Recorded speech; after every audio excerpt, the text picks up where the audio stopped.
Hey there. So, if you're new to the Netherlands, you've probably heard the word inburgering and immediately felt, well, a little stressed out. Don't worry, you are definitely not alone. In this explainer, we're going to untangle the whole Dutch civic integration system and hopefully give you a really clear path forward. Honestly, it's a process that can feel incredibly confusing. You hear about different language levels, new exams, changing rules. It's just so easy to feel completely overwhelmed before you even get started. And you know what? There's a really good reason for all that confusion. Because right now in the Netherlands, there isn't just one integration law. Nope, there are actually two completely different systems running at the exact same time. And which one you fall under?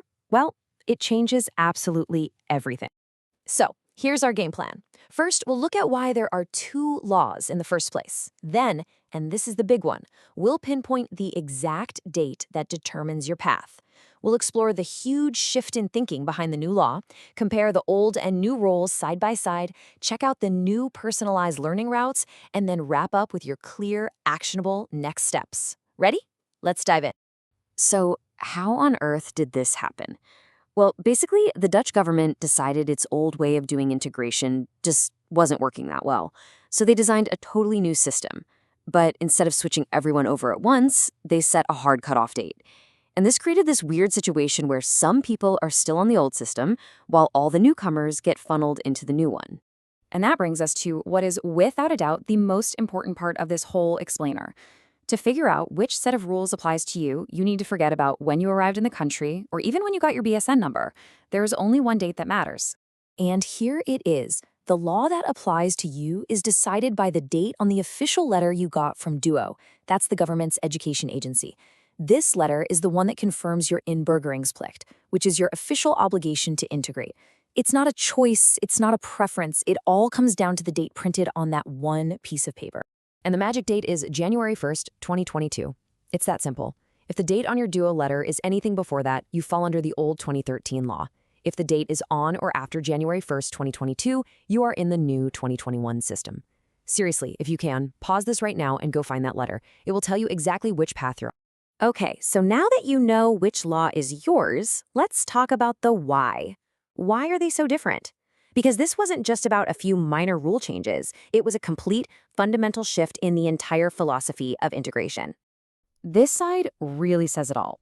The 2013 law was all about eigen verantwoordelijkheid, which basically means your own responsibility. You had to find your own language school, you had to apply for loans yourself, you had to manage all your deadlines. The local city council, the gemeente, was barely involved. But the new 2021 law, it's all about Regie bij gemeenten, which means the municipality is now in the driver's seat. They guide you. They create a plan with you.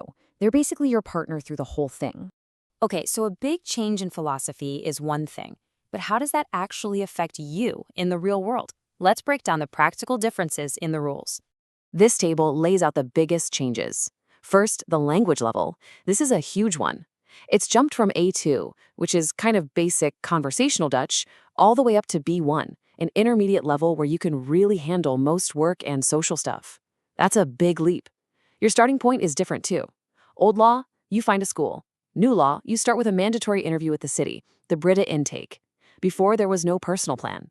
Now, a personal integration plan, or PIP, is required. And finally, that old theoretical work module called O&A has been replaced by a much more hands-on, practical module called MAP. So what exactly is this Brita intake? You can think of it as a really detailed get-to-know-you interview. The municipality sits down with you to understand everything, your education, your skills, your personal situation. It's not just a casual chat. It's a formal assessment that basically sets the course for your entire integration journey.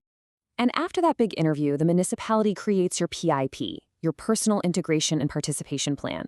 Now, this document is a really big deal. It's not a list of friendly suggestions, it's a binding plan. It's like a contract between you and the city that outlines exactly what you need to do, what your goals are, and the deadlines you have to hit. Now, one of the biggest pluses of this new guided approach is that it's not a one-size-fits-all system anymore. The 2021 law actually recognizes that everyone comes from different backgrounds and has different goals, so it creates personalized paths to match them. So your PIP will put you on one of three main learning routes.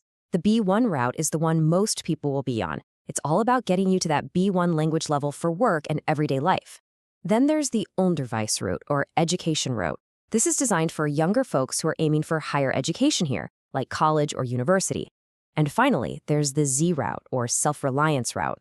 This path is for people who might struggle with the standard academic route, and it focuses more on practical, everyday skills. With all these changes, it's really important to know what stayed the same. No matter which law you're under, old or new, you still have to pass the K&M exam, which tests your knowledge of Dutch society. And you still have to complete the PVT, the Participation Declaration Workshop, which is all about core Dutch values. Those two things are mandatory for everybody. Okay, we have broken it all down. By now, you should know exactly which law applies to you and what that means for your journey. So, what do you do with this information? Let's turn all this knowledge into a concrete action plan. All right, here's the strategy tailored just for you.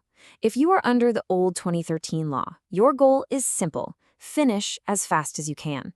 That A2 language requirement is much, much easier to reach, so take full advantage of it and get it done.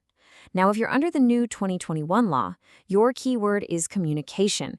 Stay in constant touch with your case manager at the municipality, know your PIP inside and out, and really do not underestimate the jump to the B1 level. Start preparing early. So there you have it. We've cleared away the fog and laid out the two very different paths. You now have the map for your own integration journey. The only question left for you, now that you know your path, what is the very first concrete step you are going to take?